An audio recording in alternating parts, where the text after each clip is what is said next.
Authorities say 2 detainees were killed and another critically injured after a sniper opened fire indiscriminately at an Immigration and Customs Enforcement field office in Dallas.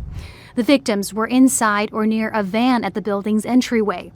No ICE agents were injured, though they were the apparent target of the shooter, found dead of a self-inflicted gunshot wound on a nearby rooftop.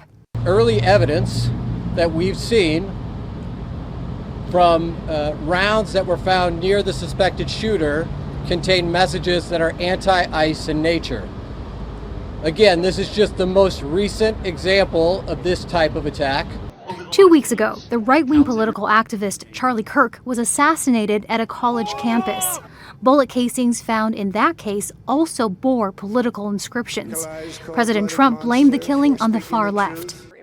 And on Wednesday, Homeland Security Secretary Kristi Noem did the same, saying these horrendous killings must serve as a wake-up call to the far left, that the rhetoric about ICE has consequences. Look, in America, we disagree. That's fine. That's the democratic process. But your political opponents are not Nazis.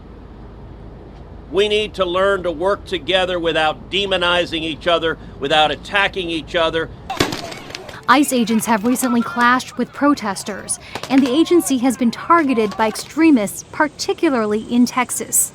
In July, a heavily armed group attacked the Prairieland Detention Center, writing anti-ICE slogans and shooting a police officer in the neck. Days later, a Border Patrol facility in McAllen was targeted by a lone gunman who died in a shootout with police. And the Dallas ICE office attacked on Wednesday was also the target of a bomb threat in August. This is the second time I've had to stand in front of you and talk about a shooter at one of my facilities. And I think that the takeaway from all of this is that the rhetoric has to stop. There are people out there who are seeing what is being placed online, and they're coming and they're doing acts of violence against ICE employees. The Department of Homeland Security, which oversees ICE, reports that assaults against its officers has grown 8-fold since Trump began his mass deportations. Now the agency has deployed more security to its offices, while leaders warn that the country is headed in a dangerous direction if the political violence continues. Heidi Zhou-Castro, Al Jazeera, Washington. Don't miss out, get the full picture. Subscribe to Al Jazeera for reliable news and expert insights. Like, share, stay ahead.